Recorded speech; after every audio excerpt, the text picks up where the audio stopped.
Over ද game මේ තමයි අපේ අලුත්ම channel එක. අපි ක්‍රිකට් නම් ක්‍රිකට් තුලින් ක්‍රිකට් ගැන කතා කරනවා. ඉතින් අපි හිතුවා අනිත් ක්‍රීඩා ගැනත් කතා කරනවා නම් හොඳයි කියලා. මොකද ශ්‍රී ලංකාවේ ක්‍රිකට් වලට හම්බෙන අවධානය අනිත් ක්‍රීඩා වලට හම්බෙනවා අඩුයි. ඉතින් අපි තීරණය කරා මේ ඕවර් ද ගේම් තුලින් මේ අනිත් ක්‍රීඩා සම්බන්ධයෙන් කතා කරන්න. ඒ වගේම අනිත් ක්‍රීඩාවල යෙදිලා ඉන්න ක්‍රීඩකයන්, ඒ වගේම ඒ ක්‍රීඩා තුල ඉන්න ඔෆීෂියල්ස්ලා මේ හැමෝමත් එක්ක මේ ඕවර් ද ගේම් YouTube channel එක තුලින් අපි කතා කරන්න බලාපොරොත්තු වෙනවා. ඉතින් අපි පළවෙනිම මේ සතියේ ඕවර් ද ගේම් තුලින් බලාපොරොත්තු වෙන්නේ මේ පහුගිය සති දෙක තුලදී ලෝකයේ අනිත් ක්‍රීඩාවල සිද්ධ වෙච්ච සිදුවීම් සම්බන්ධයෙන් කතා කරන්න. මුලින්ම අපි බලාපොරොත්තු වෙනවා 2025 ලෝක ගෘහස්ත මල්ල ක්‍රීඩා ශූරතාවලිය පැවැත්වුණා චීනයේ නැන්ජින් නුවරදී. මේකෙදී අපි ඇත්තම කතා කරොත් මේ ලෝක ශූරතාවලිය නැන්ජින් වලදී ක්‍රියාත්මක වීමට වෙලා නියමිත වෙලා තිබුණේ. නමුත් 2021 දී 2020 දී ඊට පස්සේ 2021 දී ඊට පස්සේ 2023 දී. නමුත් මේ අවස්ථා තුනේදීම මේ COVID-19 වසංගතය නිසා මේ නැන්ජින් නුවර මේ තරගාවලිය පැවැත්වීමට හැකියාව ලැබුණේ නැහැ. 2022 දී සර්බියාවේදී පැවැත්වුණා මේ ලෝක ශූරතාවලිය. ඒ වගේම 2024 දී ග්ලාස්ගෝව් නුවරදී පැවැත්වුණා මේ ලෝක ශූරතාවලිය. ඊට පස්සේ නැවත 2025 දී මේ ලෝක ශූරතාවලිය අර 2021 දී පවත්වන්න තිබිච්ච නැන්ජින් නුවරදී පැවැත්වීමට තීරණය කරා. මේකෙදී අපි කතා කරොත් එම ශ්‍රී ලංකාව පැත්තෙන් ගත්තාම ශ්‍රී ලංකාවේ ක්‍රීඩකයන් ගොඩ දෙනෙක් සහභාගී වුණා. අපි මුලින්ම කතා කරමු චමොත් යෝධසිංහ සම්බන්ධයෙන්. චමොත් යෝධසිංහ තමයි මීටර් 60. අපි දන්නවා මේ අවුට්ඩෝ මල්ල ක්‍රීඩා තරගාවලියකදී මීටර් 100 තමයි වේගවත්ම තරගය බවට පත් වෙන්නේ. ගෘහස්ත මල්ල ක්‍රීඩා තරගාවලියකදී මීටර් 60 තමයි වේගවත්ම තරගය බවට පත් වෙන්නේ. චමොත් යෝධසිංහ ඔහු පළමු වටේදී ඉතාමත් හොඳ කාලයක් ලබා ගනිමින් අවසන් පූර්ව වටේ වෙත එළිවීමට සමත් වුණා. අවසන් පූර්ව වටේදී ඔහු තප්පර 6.7ක කාලයක් වාර්තා කරමින් අවසන් පූර්ව වටේ 8 වෙනි ස්ථානයේ දිනාගත්තා. ඔහුට අවසන් මහා තරගයට සුදුසුකම් ලැබීමට හැකියාවක් ලැබුණේ නැහැ. නමුත් අපි කතා කරොත් ලෝකයේ හොඳම 16 දෙනා අතරට ඔහුට පිවිසෙන්න හැකියාවක් ලැබුණා. ඉතින් චමොත් යෝධසිංහ මේ ආකාරයෙන් කාලයක් වාර්තා කරගනිමින් ශ්‍රී ලංකාව වෙනුවෙන් දක්ෂතා දක්වනකොට ගොඩ කාලයකට පස්සේ ශ්‍රී ලංකාවේ කඩුළු පැනීම සම්බන්ධ කඩුළු පැන දිවීම සම්බන්ධයෙන්ුත් අපිට කතා කරන්න පුළුවන්. මේකෙදි කවීෂ බණ්ඩාර මීටර් 60 කඩුළු පැනීමේ තරගයට සහභාගී වුණා. ඔහු පළමු වටේදී තප්පර 7.87ක කාලයක් වාර්තා කරමින් අවසන් පූර්ව වටේට සුදුසුකම් ලබා ගැනීමට සමත් වුණා. නමුත් අවාසනාවන්ත ලෙස අවසන් පූර්ව වටේ පළමු කඩුල්ලේදීම ඔහු ඇදවැටීමත් සමග ඔහුට තරගය අර බලාපොරොත්තු වෙච්ච ආකාරයට නිමා කරන්න හැකියාවක් ලැබුණේ නැහැ. නමුත් කෙසේ වෙතත් ගොඩක් වෙලාවට මේ අවසන් මේ කඩුල්ල පළමු කඩුල්ලේදීම ඇදවැටෙන ක්‍රීඩකයන් ගොඩක් වෙලාවට තරගය නිමා කරනවා අපි දකින්නේ නැහැ. නමුත් කවිෂ බණ්ඩාර තීරණය කරා මේ තරගය නිමා කරන්න ඕනි කියලා. ඔහු අවසන් පූර්ව තරගය නිමා කරා. නමුත් ඔහුට අවසන් තරගයට සුදුසුකම් ලැබීම තරම් කාලයක් වාර්තා කර ගැනීමට හැකියාව නොලැබුණා අවාසනාවන්ත අයුරින්. ඒ වගේම මීටර් 400 තරගයට සහභාගී වීමට කාලිංග කුමාරගේ ගිහිල්ලා හිටියා. නමුත් ඇතිවෙච්ච බාධාවන් සහ ප්‍රමාද වීම එක්ක ඔහුට නියමිත වෙලාවට මීටර් 400 තරගාවලියේ පළමු වටේ ක්‍රියාත්මක වීමට තිබිච්ච වෙලාවට කලින් ඔහු ගියත් අර ඔහුට අවශ්‍ය කරන රෙස්ට් එක තිබුණ නැති නිසා ඔහු තීරණය කරා මේ තරගයට සහභාගී නොවී ඉන්න. හැබැයි ශ්‍රී ලංකා පිරිමි කණ්ඩායම මීටර් 400 තරගයට සහභාගී වුණා. ඔහුන් අවසන් තරගය දක්වා සුදුසුකම් ලැබුවා. ඔහුන් එහිදී පස්වෙනි ස්ථානය හිමි කරගත්තේ. පළමු ස්ථානය ඇමරිකාවටත්, දෙවෙනි ස්ථානය ජමේකාවටත්, තුන්වෙනි ස්ථානය හංගරියටත්, හතරවෙනි ස්ථානය චීනයටත් හම්බෙද්දී ශ්‍රී ලංකා 404 කණ්ඩායම ජාතික වාර්තාව ගෘහස්ත ශ්‍රී ලංකා ජාතික වාර්තාව මීටර් 400 සහාය දිවීමේ අලුත් කිරීමට සමත් වුණා. ඔහුන් මෙහිදී විනාඩි 3යි තප්පර 10.58ක කාලයක් වාර්තා කරා. ඉතාමත් හොඳ කාලයක්. අපි දන්නවා මේ පහුගිය අවුරුදු ගානම ගත්තොත් ඔහුන් ඉතාමත් හොඳින් ලංකාවේ මීටර් 400ට මේ වෙද්දි ලොකු ප්‍රේක්ෂක ආකර්ෂණයක් හිමිවීම තියෙනවා. විශේෂයෙන්ම අරුණ දර්ශන, කාලිංග කුමාරගේ වගේ ක්‍රීඩකයන් එක්ක අපි අතීතය ගැන කතා කරනකොට සුගත් තිලකරත්න මේ වෙද්දී රජයේ ක්‍රීඩා නියෝජ්‍ය අමාත්‍යවරයා වශයෙන් කටයුතු කරන කෙනා මීටර් 400 දිව්වා. ඒ වගේම රොහාන් ප්‍රදීප් කුමාර කියන්නේ මීටර් 400 අපි කතා කරන්න ඕනම චරිතයක්. ඒ වගේම ප්‍රසන්න අමරසේකර ප්‍රසන්න සම්පත් අමරසේකරත් මේ මීටර් 400 තමයි සහභාගී වුණේ. ඉතින් අපි දකුණු ආසියානු මට්ටමින් ආසියානු මට්ටමින් පදක්කම් අතර ඉඳපු තරගයක් තමයි මේ මීටර් 400 සහාය දීම කියන්නේ. ඒ සම්ප්‍රදාය දිගටම අරන් යන ආකාරයක් මේ ශ්‍රී ලංකා සහාය දීමේ කණ්ඩායම දකින්න ලැබෙනවා. මේ තරගයට සහභාගී වෙච්ච ශ්‍රී ලංකා කණ්ඩායම හිටියා කාලිංග කුමාරගේ, ඒ වගේම HDR මදුෂාන්, ශෂින්ත සිල්වා සහ SB රාජ කරුණා. ඔවුන්ගේ කාලය ලෙස සටහන් වුණේ විනාඩි 3යි තප්පර 10යි 58ක්. මේකෙදී කාලිංග කුමාරගේ තප්පර 47.47ක් වාර්තා කරා. ඒ වගේම හොඳම කාලේ වාර්තා කරේ SB රාජ කරුණා. ඔහු තප්පර 47.29ක කාලයක් වාර්තා කිරීම සමත් වුණා. ඒක තමයි වේගවත්ම කාලයේ විදියට මේ අපේ 4 දෙනා අතරින් ගත්තාම වාර්තා වුණේ. ඒ වගේම ශ්‍රී ලංකා කාන්තා මීටර් 400 කණ්ඩායමත් ඔවුන් උත්සහභාගී වුණා. ඔවුන් මෙහිදී අවසන් තරගයේ සහභාගී වුණා. ඔවුන් 5 වෙනි ස්ථානයේ තමයි දිනා ගැනීමට සමත් වුණේ. ඔවුන්ගේ කාලය ලෙස වාර්තා වුණා විනාඩි 3යි තප්පර 40.6යි 2ක්. මේ තමයි පළමු වතාව ශ්‍රී ලංකා කාන්තා මීටර් 400 සහාය දිවීමේ කණ්ඩායමක් ගෘහස්ත තරගයකට සහභාගී වෙච්ච. ඉතින් ඔවුන්ට අනිවාර්යයෙන්ම ජාතික වාර්තාවක් වෙනවා. මොකද පළවෙනි අවස්ථාව නිසා. මේ කණ්ඩායම ගැන කතා කරනකොට ශ්‍රී ලංකාවේ මීටර් 400 ජාතික ශූරිය නදීෂා රාමනායක සහභාගී වුණා. හර්ෂණී ෆර්නෑන්ඩෝ, ජයේෂි උත්තරා සහ ලක්ෂිමා මෙන්ඩිස් තමයි අනිත් ක්‍රීඩිකාවන් තිදෙනා බවට පත් වුණේ. ඉතින් ගෘහස්ත මල්ල ක්‍රීඩා තරගාවලිය තුලදී අපිට බලාපොරොත්තු තියාගත හැකි ආකාරයේ දශකම් දකින්න ලැබුණා ශ්‍රී ලංකා කණ්ඩායම පැත්තෙන්. ඉතින් මම වැඩිපුර බලාපොරොත්තු වෙන්නේ ශ්‍රී ලංකා කණ්ඩායම ගැන කතා කරන්න තමයි. ඒකත් එක්ක අපි ඊළඟට මූව් වෙමු පාපන්දු ගැන කතා කරන්න. මේ වෙද්දී අපි දන්නවා මේ ශ්‍රී ලංකාවේ පාපන්දු ලොකු ලෝලින් ප්‍රමාණයක් ඉන්න. හැබැයි ශ්‍රී ලංකා පාපන්දුව ගැන නෙමෙයි. ඔවුන් ගොඩක් උනන්දුයි අපි ගත්තොත් ක්ලබ් ටූර්නමන්ට්ස් ගැන. විශේෂයෙන්ම ලා ලීගා, ප්‍රීමියර් ලීග් එක, ඒ වගේම මෙසි ක්‍රීඩා කරන MLS එක මේවා සම්බන්ධයෙන් ලොකු උනන්දුවක් තියෙනවා. නමුත් ශ්‍රී ලංකාවේ පාපන්දු සම්බන්ධයෙන් ශ්‍රී ලංකා පාපන්දු ලෝලින්ගේ ලොකු උනන්දුවක් තියෙනවා අපි දැක්කේ නැහැ. නමුත් මේ වෙද්දී සිදු වෙලා තියෙන වෙනස්කම් සමගින් අපි දන්නවා අලුත් පාලනයක් යටතේ තමයි මේ වෙද්දී ශ්‍රී ලංකා පාපන්දුව තියෙන්නේ. ඒකත් එක්ක ඊට පස්සේ ශ්‍රී ලංකා සම්භවයක් සහිත ක්‍රීඩකයන්ට මේ වෙද්දී ක්‍රීඩා කිරීමේ අවස්ථාව ලැබිලා තියෙනවා ශ්‍රී ලංකා පාපන්දු කණ්ඩායමට.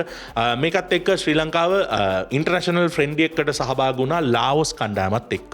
මේ තරගය සුවිශේෂී වෙන්නේ වසර 22කට පස්සේ ශ්‍රී ලංකා පාපන්දු කණ්ඩායම සමත් වෙනවා ලාओසේ පරදවලා තරගයේ ජයග්‍රහණය කරන්න. මේ තරගය ගත්තොත් එහෙම තරගේ නිමාවෙද්දී ගෝල 2-1 වශයෙන් තමයි ශ්‍රී ලංකා කණ්ඩායම ජයග්‍රහණය කරන්නේ. ශ්‍රී ලංකා කණ්ඩායම වෙනුවෙන් වේඩ් 2 සහ අද්වහන් රාජ්මෝහන් ගෝල 2ක් ලබා ගැනීමට සමත් වුණා. ලාओස වෙනුවෙන් කයිඩෝනේ සුවනි එක් ගෝලයක් ලබා ගැනීමට සමත් වුණා. ශ්‍රී ලංකා කණ්ඩායම ඊළඟට මේ පාපන්දු ගැන කතා කරනකොට මේ වෙද්දී ක්‍රියාත්මක වෙමින් පවතිනවා ආසියානු කුසලානය 2027 ආසියානු කුසලානය සඳහා සුදුස්සන් තේරීමේ තරගාවලිය. ශ්‍රී ලංකා කණ්ඩායමත් මේ සුදුස්සන් තේරීමේ තරගාවලියට සහභාගී වෙනවා. මේ තරගාවලියේදී ශ්‍රී ලංකාව ඉන්නේ ඩී කාණ්ඩේ. ශ්‍රී ලංකාවත් එක්ක තරගවදිනවා තායිලන්තය, තුර්ක්මනිස්තානය, චයිනීස් තායිපේ සහ ශ්‍රී ලංකා කණ්ඩායම. මේක කොහොමද ක්‍රීඩා කරන්න කියලා ගත්තොත් මේ රටවල් තුනත් එක්කම ශ්‍රී ලංකාවේදී සහ ඒ එක රටවල් වලදී ක්‍රීඩා කිරීමට නියමිතයි. පළමු තරගය ක්‍රියාත්මක වීමට නියමිතව තිබුණේ මාර්තු 25 වෙනිදා තායිලන්තයේ අතර. ඒ තරගය ඉතාමත් උණුසුම් තරගයක් බවට පත් වුණා. ශ්‍රී ලංකාව ගෞරවාන්විත පරාජයක් තමයි මේ තරගයේ ලැබුවේ. මේ තරගය ගැන කතා කරනකොට ගෝල රකින්න ක්‍රීඩක සුජාන් පෙරරා විශේෂී දක්ෂතා දක්වන ආකාරය අපිට දකින්න ලැබුණා. ඔහු ඉතාමත් හොඳින් ක්‍රීඩා කරා. නමුත් අවාසනාවන්ත ලෙස හාෆ් ටයිම් එකට ඉස්සෙල්ලා එක ගෝල් එකක් වාර්තා කරා තායිලන්ත කණ්ඩායම. ගෝල 1-0 වශයෙන් තමයි තායිලන්ත කණ්ඩායම හමුවේ ශ්‍රී ලංකා කණ්ඩායම පරාජය වුණේ. හැබැයි මේ පරාජය ගෞරවනීය පරාජයක්. මේකෙදී අපි කතා කරන්න ඕනේ තායිලන්ත කණ්ඩායම වර්තමාන ලෝක පාපන්දු ශ්‍රේණිගත කිරීම වල ඉන්නේ 97 වෙනි ස්ථානයේ. ශ්‍රී ලංකාව ඉන්නේ 200 වෙනි ස්ථානයේ. ඉතින් 97 ඉන්න කණ්ඩායමත් එක්ක කරට කර තරගයක් දීලා ගෝල 1-0 වශයෙන් පෙරදුනා කියන එක ලොකු දෙයක් නෙමෙයි. මම හිතන්නේ ඒක අපි ආඩම්බර වෙන්න ඕන කාරණයක්. උණුසුම් තරගයක් දුන්නා ශ්‍රී ලංකා කණ්ඩායම තායිලන්තයට හොඳ ප්‍රේක්ෂ එකක් දුන්නා.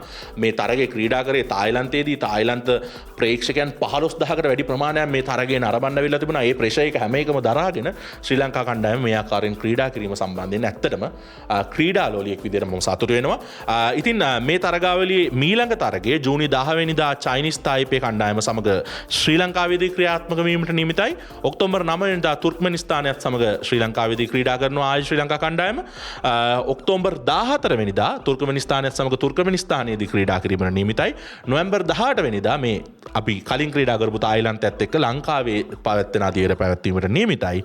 ඒ වගේම 2026 මාර්තු 31 වෙනිදා චයිනීස් තායිපේ කණ්ඩායමත් එක්ක චයිනීස් තායිපේ කණ්ඩායම චයිනීස් තායිපේෙහිදී ක්‍රීඩා කිරීමට නියමිතයි. ඉතින් අපි බලමු ශ්‍රී ලංකා කණ්ඩායමට හැකියාවක් ලැබෙයිද කියලා මේ ක්වොලිෆයින් රවුන්ඩ් එකෙන් ඉදිරියට ගිහිල්ලා 2027 ආසියානු කුසලානයට සහභාගී වෙන ආසියානු කුසලානය පැවැත්වීමට නියමිත වෙලා තිබෙන්නේ UAE-දී. ඉතින් අපි බලමු මොන වගේ දෙයක් කරන්න පුළුවන් වෙයිද කියලා. පාපන්දුව අතින් ගත්තාම අපි දකිනවා පොඩි උද්‍යෝගයක් ශ්‍රී ලංකා කණ්ඩායම සම්බන්ධයෙන් ගොඩනැගෙමින් පවතිනවා. ශ්‍රී ලංකා කණ්ඩායම තමත් හොඳින් ක්‍රීඩා කරනවා. ඉතින් අපි බලන් ඉමු කොහොම වෙයිද කියන එක මේ තරගාවලිය තුර ශ්‍රී ලංකාවේ දස්කප්. ඊළඟට අපි කතා කරන්න ඕන දෙයක් තමයි ලංකාවේ වැඩිම ප්‍රේක්ෂක ආකර්ෂණයක් ක්‍රිකට් වලට පස්සේ තියෙන ක්‍රීඩාව තමයි රගර් කියන්නේ. ඉතින් පසුගිය සතියේදී අන්තර් සමාජ ලීග් රග්බි තරගාවලිය නිමාවට පත් වුණා. මේ තරගාවලියේ කප් කොටසේ ශූරතාවලිය දිනා ගැනීමට අපරාජිත නුවර කණ්ඩායම සමත් වුණා. නුවර කණ්ඩායම පසුගිය වසරේදී යම්කිසි ආකාරයක පසුබෑමකට ලක් වෙලා තිබුණා. පසුගිය වසරේ ලීග් ශූරතාවලිය CRN FC ක්‍රීඩා සමාජයේ දිනාගත්තා. ඒ වගේම ක්ලිෆර්ඩ් කප් එක පොලිස් ක්‍රීඩා සමාජයේ දිනාගත්තා. නමුත් මෙවර ඉතාමත් හොඳ බවුන්ස් බැක් එකකට ඇවිල්ලා නුවර කණ්ඩායම අපරාජිතව තරගාවලියේ ශූරයන් බවට ලෙස නිමා කරා. ඉතින් මේ නුවර කණ්ඩායම ගැන කතා කරන්න ඕනේ නයිජල් රත්වත්ත සම්බන්ධයෙන්, තරින්ද රත්වත්ත සම්බන්ධයෙන්. තරින්ද රත්වත්ත තමයි ලකුණු 137ක් ලබා ගැනීමෙන් මේ තරගාවලියේ පුරා වැඩිම ලකුණු ලාභියා බවට පත් වුණේ. ඔහු විශේෂයෙන්ම නුවර කණ්ඩායමේ කික විදියට කටයුතු කරන ක්‍රීඩකයා. නයිජල් රත්වත්ත තමයි ෆ්ලයි හාෆ් වශයෙන් කටයුතු කරන්නේ. නයිජල් රත්වත්ත ඉතාමත් හොඳ තරගාවලියක නිරත වුණා. ඔහු තීරණය කරා රග්බි ක්‍රීඩාවෙන් ඔහු වසර 12කට 13කට වැඩි කාලයක් රග්බි ක්‍රීඩාව ක්‍රීඩා කරලා තියෙනවා ශ්‍රී ලංකා කණ්ඩායම වෙනුවෙන්. ඒ වගේම නයිජල්ට සුවිශේෂී වාර්තාවකුත් තියෙනවා. ප්‍රථම ශ්‍රී ලංකානු ක්‍රීඩකයා වෙනත් රටක් නියෝජනය කරපු ඔහු මුර්ෂියස් කණ්ඩායම නියෝජනය කරා වයස අවුරුදු 19 වගේ කාලෙදී. ඊට පස්සේ තමයි ඔහු තීරණය කරේ නැවතත් ශ්‍රී ලංකාවට පැමිණලා ශ්‍රී ලංකා කණ්ඩායමත් ඔහු නියෝජනය කරා. ඉතින් ශ්‍රී ලංකා රග්බි වලට ෆාසිල් මරීජා වගේම මේ නාලක වීරක්කොඩි අපි කතා කරොත් සෑහෙන ලෙජන්ඩ්ස්ලා ඉන්නවා මේ පසුගිය අවුරුදු කිහිපය තුළ බිහිවෙච්ච ඒ ලෙජන්ඩ්ස්ලා අතර නමක් දිනා ගැනීමට සමච්ච ක්‍රීඩකෙක් තමයි නයිජල් රත්වත්ත කියන්නේ. ඒ වගේම කතා කරන්න ඕනේ කැන්ඩි කණ්ඩායමේ මෙවර නායකයා ශ්‍රීනාත් සූරියබණ්ඩාර. ඔහුත් තීරණය කරලා තියෙනවා මේ මෙවර තරගාවලියෙන් පස්සේ සමුගන්න ශ්‍රී ලංකා කණ්ඩායම වෙනුවෙන් සෙවන්ස් කණ්ඩායම වෙනුවෙන් සුවිශේෂී කාර්යභාරයක් ඉෂ්ට කරපු ක්‍රීඩකෙක් තමයි සූරි කියන්නේ. ඉතින් අපි සූරිටත් සුබ පතනවා මේ නොකවුට් එකක් ජයග්‍රහණය කරලා සමුගන්න හැකියාව ලැබෙන්න කියලා. ලීග් තරගාවලියේ දෙවන ස්ථානයේ හැව්ලොක්ස් ක්‍රීඩා සමාජය දිනාගත්තා. මෙහිදී ජයතු රාජරත්න සම්බන්ධයෙන් කතා කරන්න ඕනේ. ඔහු තමයි මේ තරගාවලියේ වැඩිම ට්‍රයි ස්කෝර්ස් ලබාගත්ත ක්‍රීඩකයා බවට පත් වුණේ. ඒකත් එක්ක ප්ලේට් පැත්තට ගියාම ප්ලේට් එකට එන්නේ පළවෙනි රවුන්ඩ් එකේ පළමු ස්ථාන ලබාගත්ත කණ්ඩායම් 4 කප් චැම්පියන්ෂිප් එකට යනවා. ඒ වගේම අනිත් කණ්ඩායම් ටික ප්ලේට් එකට එනවා. ප්ලේට් එක දිනා ගැනීමට CHN FC කණ්ඩායම සමත් වුණා. ඒ වගේම කාන්තා තරගාවලියත් මේ පිරිමි තරගාවලියට සමගාමීව පැවැත්වුණා. මෙහිදී අපරාජිතව නාවික හමුදා කාන්තා රග්බි කණ්ඩායම සමත් වුණා තරගාවලිය ජයග්‍රහණය කිරීමට. රගර් අතින් ගත්තාම අපිට රගර්වල තව කතා කරන්න දෙයක් තියෙනවා. මොකද මේ වෙද්දී ලංකාවට අන්තර්ජාතික තරග ලැබෙමින් පවතිනවා. අපි දන්නවා බෑන් එක හිටියා ශ්‍රී ලංකාව වර්ල්ඩ් රග්බි ඇසෝසියේෂන්. නමුත් ඒ බෑන් එකෙන් එළියට ආවට පස්සේ අපි ගිය වසරේදී ආසියානු පිරිමි පළමු කාණ්ඩයේ තරගාවලියේ ශූරයන් බවට පත් වුණා. ඊට පස්සේ දැන් අපිට අවස්ථාවක් ලැබිලා තියෙනවා ආසියානු පළමු පෙළට. ඒ කියන්නේ ආසියාවේ කොලිෆයර්ස් වලට ලෝයල් කප් එකට රග්බි කොලිෆයර්ස් වලට ක්‍රීඩා කිරීමේ අවස්ථාවක් අපිට ලැබෙමින් පවතිනවා. අපිට පළවෙනියම කරන්න තියෙන දේ තමයි මැලේසියාවත් එක්ක සුදුසුකම් ලැබීමේ තරගයක් ක්‍රියාත්මක කිරීමට ක්‍රීඩා කිරීමට නියමිතයි අප්‍රේල් 19 වෙනිදා. මේ තරගය ජයග්‍රහණය කරොත් අපිට පුළුවන් වෙනවා ආසියාවේ උඩම ලීග් එකට টপ 4 ලීග් එකට එන්න. මේකෙදී හොංකොං, දකුණු කොරියාව සහ UAE තමයි අනිත් කණ්ඩායම් තුන වෙන්නේ. අපි සහ මැලේසියාව අතර තරගෙන් ජයග්‍රහණය කරන කණ්ඩායම ආසියානු රග්බි ශූරතාවලියට 2025 පැවැත්වීමෙන් නිමිත ආසියානු රග්බි ශූරතාවලියට සුදුසුකම් ලබනවා. ජපානයේ මේ වන විටත් ලෝක කුසලානයට සුදුසුකම් ලබලා තියෙන්නේ 2023 ඔහු දක්වූ දක්ෂතා අනුව. ඒ වගේම ආසියානු රග්බි ශූරතාවලිය ජයග්‍රහණය කරන කණ්ඩායම ඩිරෙක්ට්ලි ක්වොලිෆයි වෙනවා 2027 රග්බි වර්ල්ඩ් කප් එකට. ඉතින් අපිට ඒ තරගාවලිය ජයග්‍රහණය කරන්න පුළුවන් වුණොත් මම හිතන්නේ අපි රගර් පැත්තේ මමත් රගර් ක්‍රීඩා කරපු කෙනෙක්. ඉතින් අපි රගර් පැත්තෙන් දැකපු හීනයක් හැබෑ කරගන්න පුළුවන් ලෝක කුසලානයකදී ශ්‍රී ලංකාද ජයස වෙනවා අපිට දකින්න පුළුවන් වෙයි.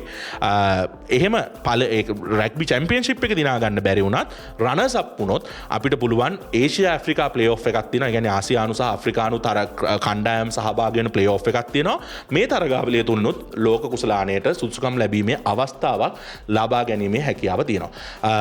ශ්‍රී ලංකා අපි දන්නවා ශ්‍රී ලංකා රග්බි මේ වෙද්දී ලීග් ශූරතාවලිය සහ නොකවුට් ශූරතාවලිය ක්‍රීඩා කරමින් සිටින්නේ. ඉතින් ඒ අතරේදී ශ්‍රී ලංකා 60 දෙනෙකුකින් යුක්ත ශ්‍රී ලංකා සංචිතය නම් කිරීමට ශ්‍රී ලංකා රග්බි තීරණය කරලා තියෙනවා. මේකෙදී නුවර ක්‍රීඩා සමාජය නියෝජනය කරමින් ක්‍රීඩකයන් 12 දෙනෙක්, හැව්ලොක් ක්‍රීඩා සමාජය නියෝජනය කරමින් ක්‍රීඩකයන් 9 දෙනෙක්, CHN FC ක්‍රීඩා සමාජය නියෝජනය කරමින් ක්‍රීඩකයන් 9 දෙනෙක්, CRN FC ක්‍රීඩා සමාජය නියෝජනය කරමින් ක්‍රීඩකයන් 11 දෙනෙක්, පොලිස් ක්‍රීඩා සමාජය නියෝජනය කරමින් 6 දෙනෙක්, එයාෆෝස් ගුවන් හමුදා කණ්ඩායම නියෝජනය කරමින් 4 දෙනෙක්, නාවික හමුදා කණ්ඩායම නියෝජනය කරමින් 3 දෙනෙක්, සහ යුද හමුදා කණ්ඩායම නියෝජනය කරමින් 3 දෙනෙක්, සහ ශ්‍රී ලයන්ස් කණ්ඩායම මේවර රග්බි තරගාවලියට පැමිණිය නවක කණ්ඩායම ඔවුන් නියෝජනය කරුණුත් ක්‍රීඩකයන් 3 දෙනෙක් සුදුසුකම් ලබලා තියෙනවා. ඉතින් මේ 60 දෙනාගේ සංචිතය බොහෝ වෙලාවට 30 දෙනෙක්ගේ සංචිතය දක්වා අඩු වෙන්න ඉඩ තියෙනවා.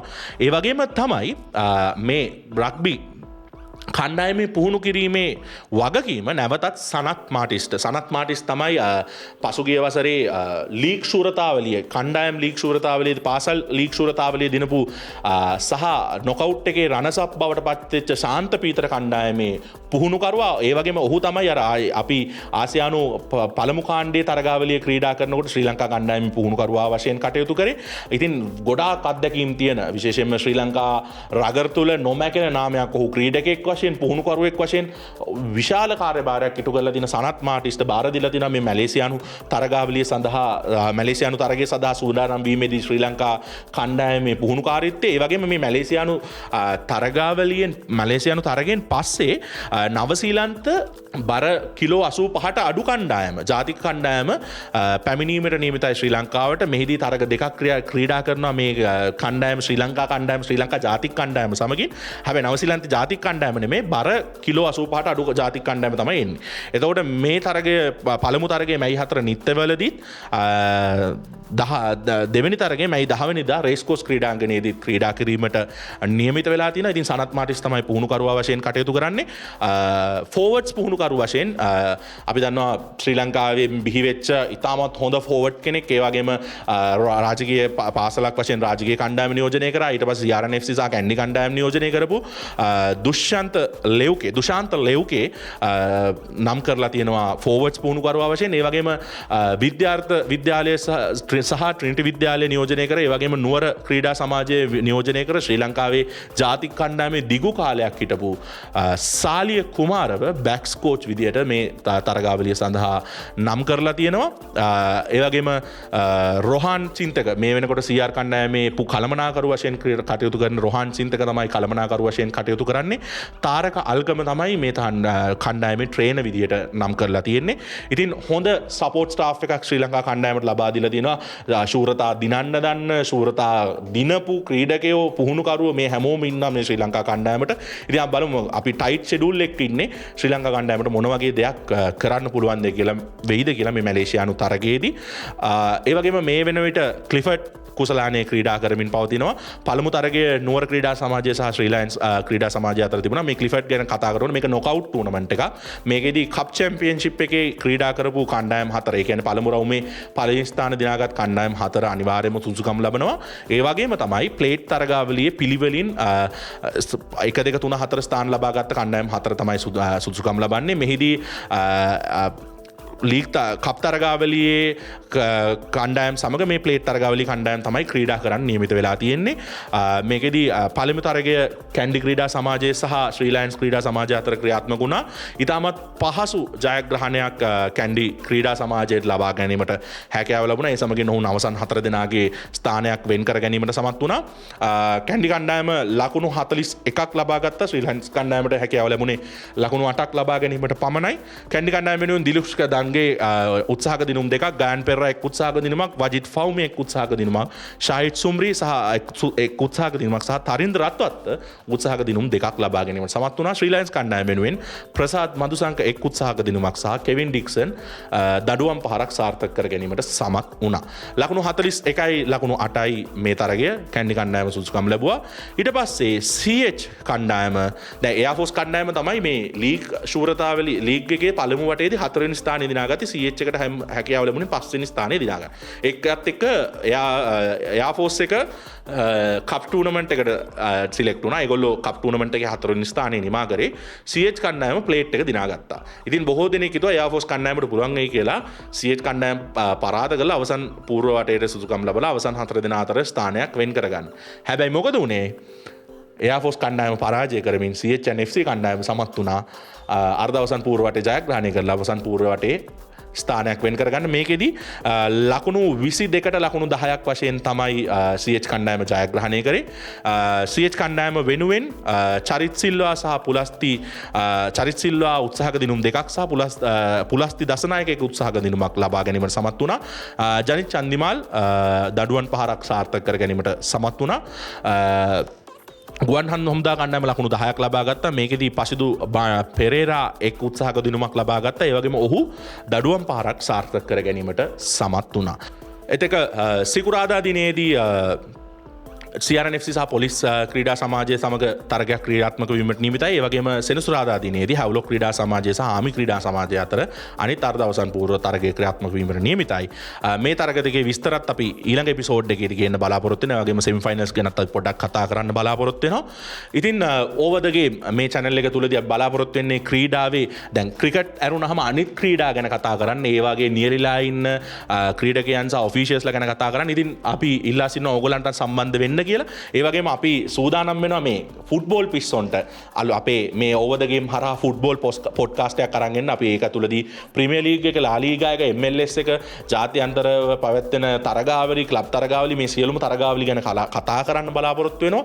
ඒ වගේම මේ ක්‍රීඩාවේ දක්ෂයන් එක්ක ක්‍රීඩාව ඉදිරියට ගෙනියන්න. අපි දන්නවා ක්‍රිකට් වලට ලොකු ඉන්ෆ්‍රාස්ට්‍රක්චර් එකක් තියෙනවා. නමුත් අනිත් ක්‍රීඩාවන් ගැන ලංකාවේ කතා කරනකොට ප්‍රොෆෙෂනලිසම් එක්කට ක්‍රිකට් අනිත් ක්‍රීඩාවන් ගිහිල්ලා නැහැ. ක්‍රිකට් ඇරෙන්න රග්බි ගත්තත් ප්‍රොෆෙෂනල් ස්පෝර්ට් එකක් විදිහට නෙමෙයි අපි සෙල්ලම් කරන්නේ. අපි ඒක නිකන් පාර්ට් ටයිම් ස්පෝර්ට් එකක් විදිහට සෙල්ලම් කරන්නේ. ඉතින් මේවා ඊළඟ ලෙවල් එකට අරන් යන්න මොනවද කරන්න ඕනේ කියලා ඒ ක්‍රීඩාවල ඉන්න දක්ෂයන් සමග ඒ ක්‍රීඩාවල පරිපාලන නිලධාරීන් සමග අපි කතා කරන්න බලාපොරොත්තු වෙනවා ඕවර් ද ගේම් හරහා. ඉතින් ඕවර් ද ගේම් channel එක subscribe කරන්න මම කියලා මම ඔයගොල්ලන්ට කියනවා. ඒ වගේම ඔයගොල්ලෝ මොකද හිතන්නේ කියලා කමෙන්ට් එකක් දාන්න මේ ලීග් ටූර්නමන්ට් එක ගැන. ඒ වගේම මේක ඇතුලේ අපි තව කතා කරන්න ඕන දේවල් මොනවද කියන එක සම්බන්ධයෙන් කමෙන්ට් එකක් දාන්න කියලා ඉල්ලනවා. ඉතින් මේ සතියේට එහෙනම් අපි ඕවර් ද ගේම් ගෙන් සමුගන්නම්. ජය වේවා.